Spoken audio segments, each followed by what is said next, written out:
তোমরা একটু এগিয়ে এসো, পিছনে মানুষ বসতে পারবে না। আর সুদর্শন সেবা সংঘকে অনুরোধ করছি, তোমরা প্রসাদের পরিমাণটা কমাও।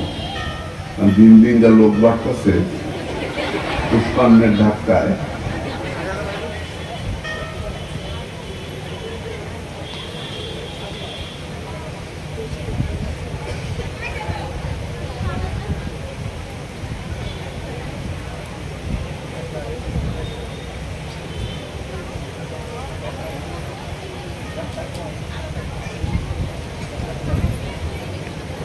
গৌর হরি বল, কথা বলিস না। তাহলে ভক্তিতেও তো পরিশ্রম আছে, তাহলে ভক্তি সোজা হলো কি করে?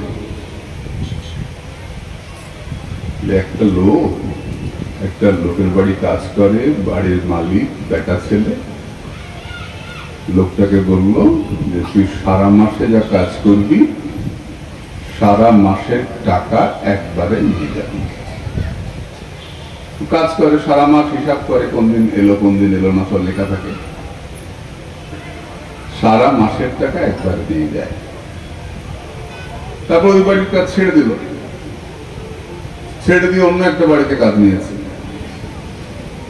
ওই বাড়ির মালিক মহিলা, মা আপনি কি করে মায়না দেবেন? শোন, আমি তো মেয়ে মানুষ, আমি অত কোনদিন এলি না, তো হিসাব দিকে রাখো, আমি 10 কাজে থাকি, আমি এত হিসাব রাখতে পারবো না। যেদিন যেমন আসবি সেদিনকার যেমন কাজ করবি সেদিনকার টাকা সেদিনই নিয়ে যাবে। ও কি করে? যেদিন যেমন কাজ করে সেদিনের টাকা সেই রকম নিয়ে যায়। বেটা ছেলের বাড়ি কাজ করতে যখন, তখন সবার শেষে গিয়ে টাকা পেত, মাসের শেষে। কর্ম, যোগ, জ্ঞান এরা পুরুষ। কর্ম বলে সারা জীবন সৎ কাজ কর, মরার পরে স্বর্গে যা পাঠাবো। থাকতে কেউ স্বর্গে থাকে? জীবন থাকতে কেউ স্বর্গে গেছিল? একজন বাঙালি গেছিল, তাছাড়া কেউ দিতে পারে নাই। একজন বাঙালি জীবন থাকতে স্বর্গে গেছিল, তার নাম জানো? বলতে পারলে এটা লগ্ন বলতে পারো? ভানু বন্দ্যোপাধ্যায়, পড়ে দেখিস, জমালয় জীবন্ত মানুষ সিনেমাটা দেখিস। জ্যান্ত অবস্থায় স্বর্গে গেছিল, জমকে একটা কি তাড়া করিয়েছিল না। জ্যান্ত অবস্থায় তো স্বর্গে যাওয়া যায় না, মরার পর স্বর্গে গেছে। জ্ঞান বলে তুমি সারা জীবন ব্রহ্ম চিন্তা করো, সোহম অহম ব্রহ্মাস্মি, আমি ব্রহ্ম, আমি সে, আমার মধ্যে সে ব্রহ্ম, আমি ব্রহ্ম, চিন্তা করো। জীবনের শেষে ব্রহ্মজ্যোতি লাভ করবে, আনন্দ, আলো আলো আলো আলো, আনন্দ, ব্রহ্ম মিশে যাবে। যোগ বলে তুমি সারা জীবন যোগ চর্চা করো, জীবনের শেষে গিয়ে পরমাত্মার দর্শন করিয়ে দেব। পরমাত্মার একটা চেহারা, অপূর্ব আনন্দময় চেহারা দেখাবো শেষে, জীবনের শেষে। আর ভক্তি, ভক্তি তো মায়ের জাত, মহারানী তো। ভক্তি মহারানী বলেন, শোন, আমি অত হিসেব রাখতে পারবো না, সারা জীবন কি কাজ করলি না করলি, আমার কাছে যখন এসছিস শুনে রাখ, যেদিন যেমন কীর্তন করবি, যেদিন যেমন পাঠ শুনবি, সেদিনকার আনন্দ নগদে নগদে দিয়ে দেবো, সঙ্গে সঙ্গে নিয়ে চলে যাবি। যে আজকে কীর্তন করবি তো সারা জীবন পরে আনন্দ পাবি, এটা হবে না। আজকের আনন্দ আজকেই হয়ে যাবে। ভক্তির জগতে নগদে নগদে পাওয়া যায়। আজকে যতটুকু পাঠ শুনবে, যতটুকু কীর্তন করবে, যতটুকু ভক্তি অঙ্গ চারণ করবে, ততটুকু আনন্দ অনুভূতি আজকেই পাবে। এটা আমাদের পুরোপুরি হয় না কেন? কখনো কখনো একটু মনে আনন্দ আসে, তারপরেই আবার নাই। ভগবানের দিকে তাকিয়ে আছে, হঠাৎ একটু আনন্দ আসলো, চিন্তা করছি, নামমালা করতে হঠাৎ এলো। কেউ কেউ তো ভগবান পায়লায়, ওইটা আবার বেশি বেশি হয় না, অত সহজে ভগবান আসেন। কারণ মনের ময়লা যতক্ষণ না যাচ্ছে ততক্ষণ ভগবত দর্শন হয় না। আবার ভগবত দর্শন হওয়ার পরেও সমস্যা আছে। ধ্রুবের তো ভগবানের দর্শন হলো, তারপর ধ্রুব ফিরে এলেন, ধ্রুবের বাবা তাকে রাজা করলেন উত্তানপাদ। তারপর ধ্রুবের ভাই উত্তম এবং ছোট মা সুরুচি, তাদেরকে গন্ধর্বরা মেরে ফেলল। যক্ষ, তিনি যক্ষপুরী অলক আক্রমণ করে দিলেন, তুমুল যুদ্ধ হলো। কি মারপিট ভগবানকে দেখার পরে, ভগবানের সঙ্গে দেখা হয়ে গেল, তারপর এমন যুদ্ধ, এমন মারপিট, কত লোক মারা গেল। তখন ধ্রুবের ঠাকুর দাদা মনু আসলেন, উত্তানপাদের বাবা, এসে ধ্রুবকে বললেন, আয়ন মার্গহি সাধু নাম ঋষিকেশানুবর্তে নাম। যারা ভগবানের ভজনা করবে তাদের এই মারামারি শোভা পায় না, যে তাদের সাধুদের পথ নয় সম্পত্তি নিয়ে মারামারি করা। আজকে সন্ন্যাসী হলাম, তারপর কোন মঠের প্রেসিডেন্ট হলাম, তারপরে আরেকজন প্রেসিডেন্ট যিনি হওয়ার তাকে ল্যাং মারলাম, তার নামে মামলা করলাম, যে মারামারি লেগে গেল মঠের মধ্যে। আর এই সর্বনাশ। এই জন্য কি সাধু হওয়া না, ছেড়ে যখন আসছি তো ছেড়েই আসছি। একবার যখন বৈরাগ্যের পোশাক নিয়েছি তো আর ফিরেই তাকাবো না। কিরকম তাকাবো না, বলে সকালবেলা শৌচে যাওয়ার পরে পেট খালি হয়ে গেল, তারপর কি আমাদের কষ্ট হয়? বিষ পেটের মধ্যে ছিল, ভালো ছিল, কেন রেখে আসলাম মনে হয়? বরং মনটা খুশি হয়, আজকে পেটটা পরিষ্কার, যা পরিষ্কার, তাই কি না? শৌচ থেকে চলে আসার পরে, বাথরুম থেকে বেরিয়ে আসার পর মন খারাপ লাগে, পেটের মধ্যে সারাটা আসছিল, সকালবেলা ফলাই আসলাম, বরং ঘৃণা লাগে। আর তাকাই ওদিকে আমরা, আর তাকাই না, জল দিয়ে ধুয়ে পরিষ্কার। তেমনি সাধু যখন বিষয় ছেড়ে দেবেন, ওইরকম ঘৃণা করবেন, আর তাকাবেন না, সব ছেড়ে চলে আসবে ভগবানের জন্য। সব ছেড়ে সেখানেও লাঠালাঠি মারামারি যদি করতে হয়, তাহলে তো সংসারে ছিলাম, ভালোই ছিলাম। ধ্রুবের ঠাকুর দাদায় সেগুলো আমাদের শিক্ষা, তো আমাদের জন্য এগুলো দৃষ্টান্ত। মনু এসে বললেন যে নায়ন মার্গ সাধু নাম, এটা সাধুদের পথ না, লাঠি নিয়ে মারামারি করা, এত লোক মারা যাচ্ছে। সংযাচ্ছ রোষম ভাত্রা, তোমার ক্রোধকে প্রশমিত করো, ক্রোধ শান্ত হও, শান্ত হও। ক্রোধ মঙ্গলের প্রতিকূল, আনন্দ পরিবেশকে ক্রোধ নষ্ট করে দেয়। শান্ত শান্ত। তোমার ভাইকে ওরা মারে নাই, দেবতাই একমাত্র কারণ, ঈশ্বরের ইচ্ছা। কে কখন মরবে, কে কখন থাকবে, এটা আমার ইচ্ছা, তোমার ইচ্ছায় হবে না। ভাগবত বললেন, পথিচ্যুতং তিষ্ঠতি তিষ্ঠদর্শিতং যদ বিহতং বিনশ্যতি। কপালে যদি থাকে না, দেখি রাস্তায় পড়ে আছে, তো মুখ বেঁচে গেছে, আছে না? এই চাপা দিয়ে গেল লরি, কিছু হয় না, একটু উল্টা পড়লো, হয় কিনা? সাক্ষাৎ মৃত্যু, বেঁচে গেছে। কপাল, তার ইচ্ছা। রাখে কৃষ্ণ, আর যদি মরার হয় তাহলে লক্ষিন্দরের মতো লোহার বাসর সাজিয়েও তুমি মরবা। পুরোটাই তার ইচ্ছা। মানুষ জীবের মনেতে যদি কোটি বাঞ্ছা হয়, কৃষ্ণ ইচ্ছা বিনেতা কবু সিদ্ধ নয়। তোমার ইচ্ছা অনেক কিছু হতে পারে, আমাদের কত অভাব পূর্ণ হয় না, কত শখ পূর্ণ হয় না, কেন? ওর উপর হিসাব নাই তো, ওপরে তার জন্য তোমার ব্যবস্থা নাই, এখানে হিসাবে লেখা নাই, এটা হবে, হাজার চেষ্টা করলে হবে না।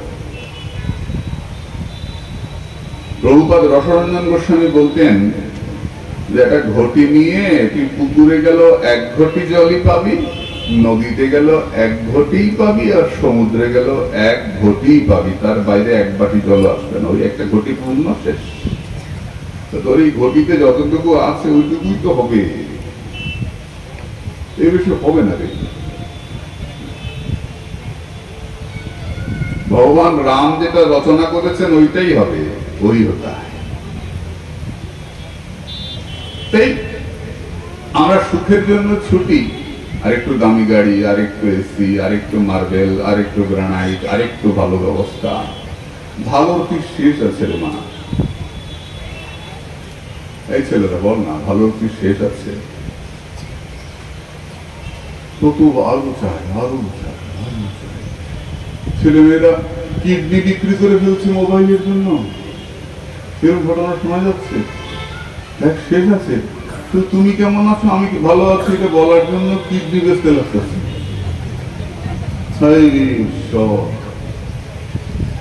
কি নেশা,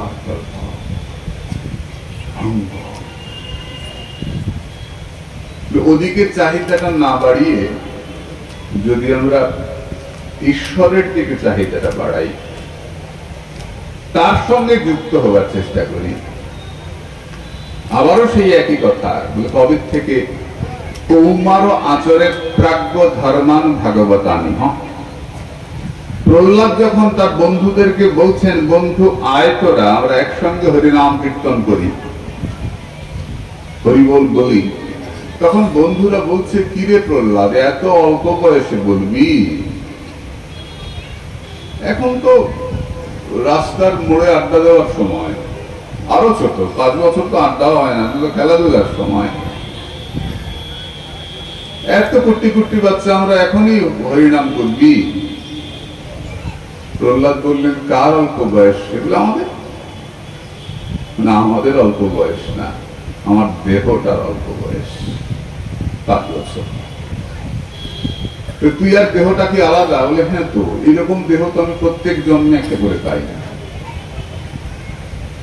হাতি হয়েছি, ঘোড়া হয়েছি, মাছি হয়েছি, পোকা হয়েছি, পাখি হয়েছি, হয়েছে না? 84 লক্ষ বার জন্মেছি। তাহলে 2 বছর করে গড়ে বাঁচি। হাতি হলে 100 বছর, কচ্ছ হলে 300 বছর, মাছি হলে আরো 10 দিন। গড়ে যদি 2 বছর করে ধরো, তাহলে 84 দুগুণা কত হয়? 1.5 কোটির উপরে, তাই তো? 1,68,00,000 বছর, 1.5 কোটি ধরো, তাহলে আমার বয়স 1.5 কোটি বছর। 1.5 কোটি বছর বয়স হয়েছে, এখনো হরি ভজনের সময় হয় নাই না? বাচ্চাটা তো ছোট বাচ্চা, ছেলে বাচ্চা, মেয়ে। তখন প্রহ্লাদ বলছেন কৌমারও আচরণ রাখবো। ভগবানের ভজন কখন করবে? যখন কৌমার কাল, কুমার, যখন মারের আক্রমণ হয় নাই। কাম ক্রোধ 6 জনে লয়ে ফিরে নানা স্থানে, বিষয় ভুঞ্জায় নানা মতে, হইয়া মায়ার দাস করি নানা অভিলাষ, তোমার শরণ গেল দূরে। এই যখন শরীর উত্তেজিত হয় নাই, যখন শরীরের মধ্যে কোমল ভাব আছে, মনটা শিশুমতি, তখন যদি তার মনের মধ্যে ঈশ্বর চিন্তা, ধর্ম চিন্তাকে ঢুকিয়ে দাও, তাহলে সেই বাচ্চাটা সারা জীবন ধার্মিক জীবন যাপন করবে। সারাটা জীবন ধর্ম পথে চলবে। ছোটবেলার থেকে ওই যে সংস্কার তৈরি হয়ে গেছে, বলে না বাচ্চাটা ভালো ছিল, আগে একাদশী করতো, এরপর সব খারাপ হয়ে গেছে, শেষ।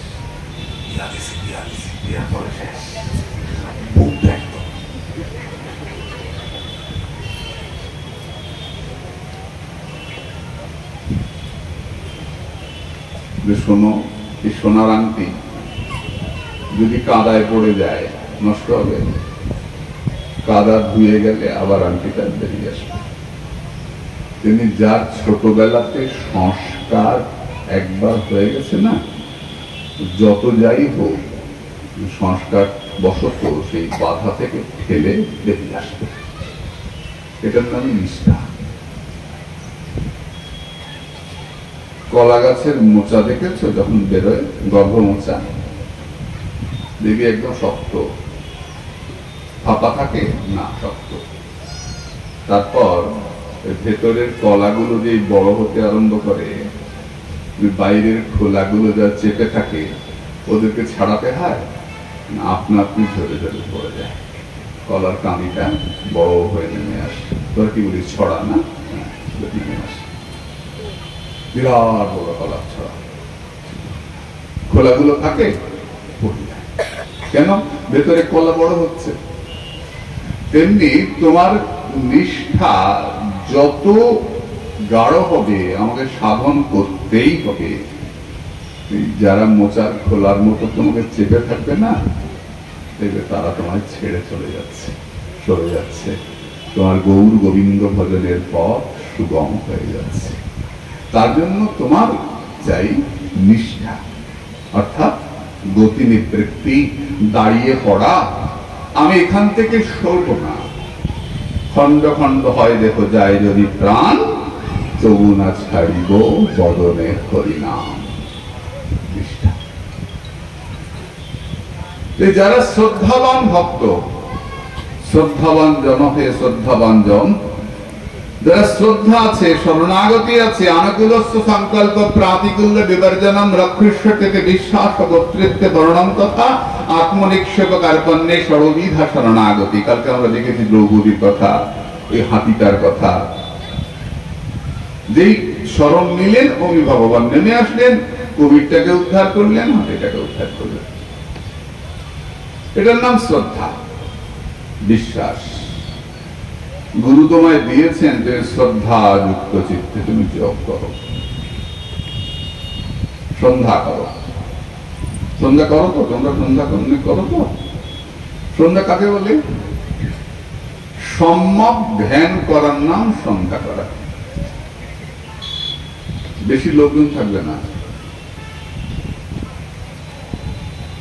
তুমি একা থাকলেই ভালো। বেশি লোক থাকলে কি সমস্যা? তুমি ধ্যান করবে না, পাশের লোকটা বসছে, ওর মন তোমার মন পাল্টাপাল্টি হবে। সাধু যেখানে থাকবেন, সাধুর ঘরের পরিবেশটা আলাদা হয়। যেখানে উনি ভজন করবেন পরিবেশটা আলাদা হবে, পবিত্র পরিবেশ থাকে, থাকবেই। যদি অন্য জায়গায় যাই যে আমরা অমুক মহাপুরুষ ভজন করতেন, ঢুকলে মনটা একটা অন্যরকম, একটা পবিত্র। সাধু যেখানে সাধন করেন ওইটা পবিত্র থাকে। অন্য মন এসে গেলে ওইখানকার বাতাসে তার মনোবৃত্তি সঞ্চারিত হয়। এগুলো অত্যন্ত সূক্ষ্ম বিচার, আমরা এগুলো বুঝতেই পারবো না। এই জগতে কি করে বুঝবো? এখানে এত সূক্ষ্ম বিচার আমরা বুঝতেই পারবো না, কিন্তু বিচার আছে। ভূমি দোষ, অন্ন দোষ, স্পর্শ দোষ, এগুলো আমাদের বিচারে আছে। যে কোনো জায়গায় জপে বসলে, সন্ধ্যা করতে বসলে তোমার মন বসবে না। এর আগে হয়তো ওই ঘরে কোনো অনাচার হয়েছে, ওখানে বসলে তুমি দেখবে খুব টলমাটল করবে মনটা। আবার কোনো কোনো স্থানে তুমি বসবে, দেখবে মনটা একদম চেক করে লেগে গেল, বাহ তো আনন্দ লাগছে, তো নাম করে। লোককে বলে বেরিয়েও না, অনুভূতির কথা প্রকাশ করতে নাই, প্রকাশ করলে শক্তি কমে যায়। যা অনুভূতি রাখো প্রেম হৃদয়ে পড়িয়া। যদি কোনো অনুভূতি আসে, সবসময় আসবে না, কারণ ভক্তি মহারানী সবসময় দেন না। কখনো দেন যে আনন্দ পেলে আবার সরিয়ে নেবেন, আবার হাহাকার আসলে কোথায় গেল কোথায় গেল, কি সুন্দর দেখলাম, এই কোথায় গেল, চিন্তা নষ্ট হয়ে গেল, আবার আসলো, আবার চলে গেল। সব দিন সমান আসবে না। সব দিন সমান আসলে তোমার অহংকার এসে যাবে, যে আমি তো বসলেই আর দেখতে পাই। আসবে না। একে তো কলির জীব, মন্দ বুদ্ধি, মন্দ আয়ু, মন্দ ভাগ্য, উপদ্রুত জীবন। বুদ্ধিটা খুব খারাপ, নোংরা থেকে মন ওঠে না। বিষ্ঠার কীট যেমন বিষ্ঠা থেকে ওঠে না, তেমনি আমার মন বিষয় বিষ্ঠা থেকে ওঠে না, ভগবানের দিকে যায় না। মনে মনে আমি ভাবি মহাপ্রভু সব করবেন, প্রেম প্রয়োজন। আরে দূর, প্রেম এত সহজে মেলে নাকি? সাধন না হলে প্রেম আসবে, ভক্তি আসবে। পুকুর ঘাটে কলসি রাখতে রাখতে কলসির দাগ পড়ে, দেখবি বালতি রাখতে রাখতে বালতির দাগ পড়ে, রাখতে রাখতে রাখতে রাখতে পড়ে।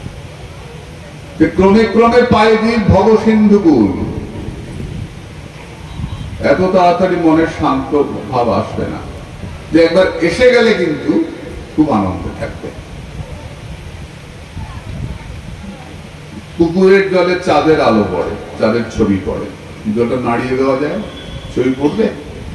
দেখবি না। দিনের বেলা দেখতে পাবি গাছের ছায়া পড়েছে, নিচেও গাছ আছে মনে হচ্ছে, নাড়িয়ে দেয় গাছের ছায়া নড়ে। তিনি ভগবানের ছবি পড়বে, মনটা যার এত চঞ্চল যে স্থির হয়ে বসতেই পারে না, বসে এমনি করতেছে করতেছে, এত নড়লে মন তো এমনি নড়বে। মনটাকে শান্ত করার জন্য আগে শরীরটাকে শান্ত করতে লাগে। আবারও বলছি তো, আমরা তো বসতেই জানি না। আরে মেরুদণ্ডটা সোজা করে বস। বেকা তেড়া পূজা, বালিশ দিলে ভালো হয়, ফ্যান নাই, ফ্যান দিছি, কালকে বলবো একটুখানি তোষক বালিশ দিলে একটু ভালো হয়, হেলন দেওয়ার ব্যবস্থা। সোজা হয়ে বসতেই জানি না, মেরুদণ্ড সোজা করে বস, টান টান হয়ে বলে কথা ধ্যান হবে। এটি তো ধ্যান মুদ্রা। ধ্যান মুদ্রায় বসে কথা হয়। কি করে হবে? অভ্যাস। কবে থেকে? ছোট্টবেলা থেকে। বাচ্চা নিচু হয়ে পড়ে, বাচ্চাকে সোজা করে পড়াও। এই যে সোজা হয়ে বসা অভ্যাস হবে না, তারপর বলতেই হবে না যে আপনি বেকা হচ্ছেন কেন, সোজা টান টান থাকবে। কি নাম? অভ্যাস। কৌমার আচরে প্রাজ্ঞ, কৌমার কাল থেকে, একদম শিশুবেলার থেকে বাচ্চাকে অভ্যাস করাবে ভগবানের দিকে অগ্রসর হওয়া। একটা একটা করে এগোবে, শ্রদ্ধা বাড়বে। কোমল শ্রদ্ধা যখন হবে তখন চট করে মনটা নড়বে। এটা হলো না, দূর ভগবান নাই। আমাদের ছেলে মেয়েদের শ্রদ্ধা কখন বাড়ে? কোন সময় বাড়ে বছরে? এই বাচ্চারা বল না, কোন সময় শ্রদ্ধা বাড়ে? পরীক্ষার সময়। হ্যাঁ ঠিক বলছিস, আমারও বাড়তো। এবার একটা পার করে দাও, পরের বার থেকে ঠিক আছে, গভীর শ্রদ্ধা। তারপর দেখলাম 2-4টা সাবজেক্টের ডাব্বা দিচ্ছি, ভগবান নাই, অত ডাকলাম তোমাকে। ভগবানের কত কাজ বল, তাই না?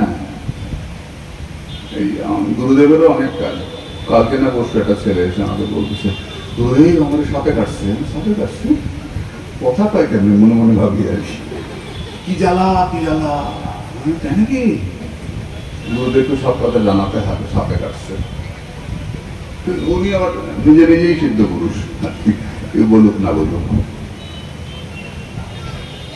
3বার কামড় দিচ্ছে। 3বার কামড় দিচ্ছে, তুই বাচ্চা আসস কারণে? না, স্বপ্নে। ও স্বপ্নে?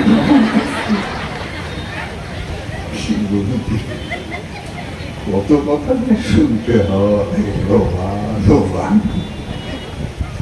প্রথম তো সিরিয়াস হয়ে গেছে, কি জানি বাবা, সুদর্শন ভবনে 3 তলার উপর সাথে কাছে করে কি?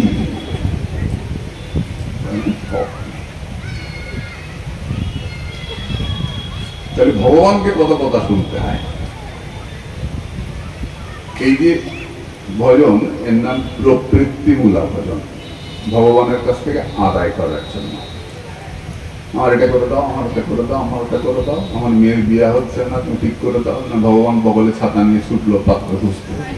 ভগবান কি ঘটক?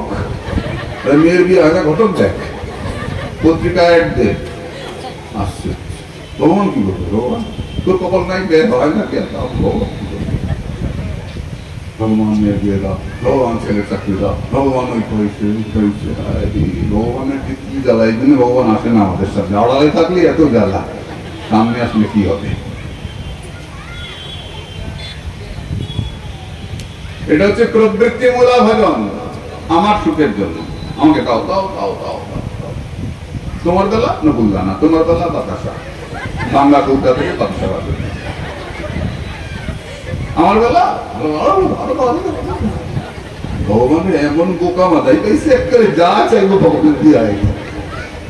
আশ্চর্য কথা। আর নিবৃত্তিমূলক ভজনটা কি? আমার কিচ্ছু লাগে না, আমি বলবো কেন, তুমি তো দেখছো। সাধক বলে না, ভগবান নিজে আসে সাধকের অভাব পূর্ণ করার জন্য। জগৎক্ষেমং বহাম্যহম, গীতা বাক্য। অলব্ধ বস্তুর লাভ, লব্ধ বস্তুর রক্ষণ।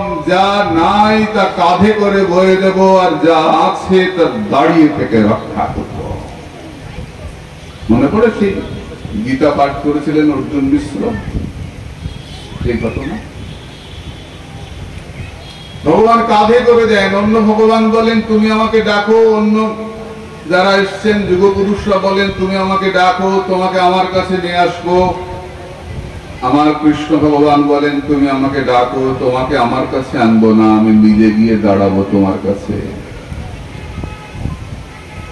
অন্য ভগবান বলেন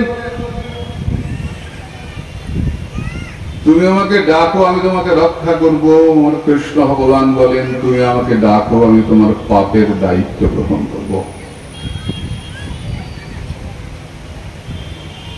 তুমি পাপও করো, সর্বধর্মান পরিত্যজ্য মাম একং শরণং ব্রজ, অহং ত্বং সর্ব পাপেভ্যো মোক্ষয়িষ্যামি মা শুচঃ। যা পাপ করবে সে পাপের দায়িত্ব আমার। মন্নিমিত্তং কৃতং পাপং অপি ধর্মায় কল্পতে। যে আমার জন্য তুমি পাপও করো, সেটাও ধর্ম।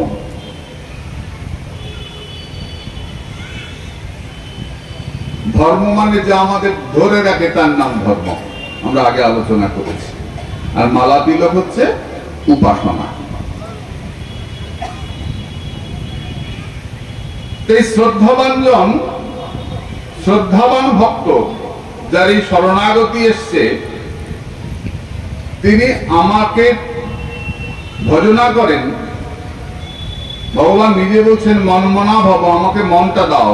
তদ্গত চিত্ত, কৃষ্ণগত চিত্ত। যেমন বসেছি সন্ধ্যা করতে, সন্ধ্যা শব্দের অর্থ কি বললাম? সম্যক ধ্যান করার নাম সন্ধ্যা করা। সন্ধিকালে করা হয়। রাত যাচ্ছে দিন আসছে, দিন যাচ্ছে রাত আসছে, এই সময় আমি তো ঘুমাই, কিন্তু এই সময় ঘুমাতে নেই, এই সময় ধ্যানে বসতে হয়। ব্রহ্ম মুহূর্ত বলে না, সূর্য উদয়ের 45 মিনিট আগে রৌদ্র মুহূর্ত, তার 45 মিনিট আগে ব্রহ্ম মুহূর্ত। মানে 1.5 ঘন্টা আগে থেকে হরিনাম জপ করতে পারলে খুব ভালো কাজ হয়। ঠিক সন্ধ্যা, দিন যাচ্ছে রাত্রি আসছে, ওই সময় বসে গেলে খুব ভালো কাজ হয়। বরং একাহুতি কালে না কালে লক্ষ্য কোটায়, ঠিক সময় একবার আহুতি দাও, যে ফল হবে। বেঠিক সময় কোটিবার আহুতি দিলে সেই ফল হবে না, শাস্ত্র বাক্য। এই সন্ধিকালে করা হয়, তার নাম সন্ধ্যা। সম্যক ধ্যান করার নাম সন্ধ্যা। করে দেখ, ব্লাড প্রেশার কমবে, টেনশন কমবে, মন শান্ত হবে, মানুষকে ক্ষমা করতে শিখবে। আগে চট করে রাগ হয়ে যেত, হবে না সেটা, ভাববে এটাই হবার ছিল, তার ইচ্ছা। মনকে বোঝাতে পারবে এটা সন্ধ্যার ফল, মন শান্ত হবে, নিজে নিজেই বুঝতে পারবে। আহ্নিক, অন্য মানে সূর্য, সূর্যের সঙ্গে যেটা চলে তার নাম আহ্নিক। সন্ধ্যা আহ্নিক করতেই হবে, ভগবানকে ভজনা করতেই হবে যদি নিজের মঙ্গল চাও। পাপ কমাতে চাও, শ্রিয়ন্তে চাষ্য কর্মাণি দৃষ্ট এবাত্মনিশ্বরে। ভাগবত বললেন তুই কর্মফলকে কমাতে চাও, পাপ করে ফেলেছিস, আচ্ছা ঠিক আছে করেছিস। ঠাকুর ওঙ্কারনাথ সীতারাম বলছেন কলিযুগে যখন জন্মেছিস কিছু পাপ তো করবি, ভয় নাই, প্রাণ ভরে নাম কর, ওই নামের তোড়ে সব পাপ ভেসে যাবে। তুমি যখন নিজের মঙ্গল চাও, সংসারের শান্তি চাও, তোকে সন্ধান করো। খুব জোরে ঝড় আসছে, কি করি মা? আমরা দরজা জানলা খুলে দিই, বন্ধ করে দিই। কেন? ঝড়কে কি আটকাতে পারবে? পারবে না, ঝড় আসবেই, কিন্তু দরজা জানলা বন্ধ করলে ঘরটা বাঁচবে। তেমনি তুমি জানো যে ওই সময়টা খুব বিপদ আসছে তোমার, জ্যোতিষ তো ভগবানের চোখ, জ্যোতিষ অনেক দূর দেখে বলে দেয় ওইটা কিন্তু হবে তোমার। নিমাই সন্ন্যাসে যাবেন এটা নীলাম্বর চক্রবর্তী অন্নপ্রাশনের দিনই জানতেন, সচি মায়ের বাবা। নীলাম্বর চক্রবর্তী যখন অন্নপ্রাশনের দিনে সে গণনা করলেন তখনই জানেন যে ছেলেটা থাকবে না। জ্যোতিষ তো ভগবানের চোখ, ওগুলো মুখে মানে না। আর কে মানে না, আমার অত মাথা ব্যথা নেই, মানে না, আমি মানি।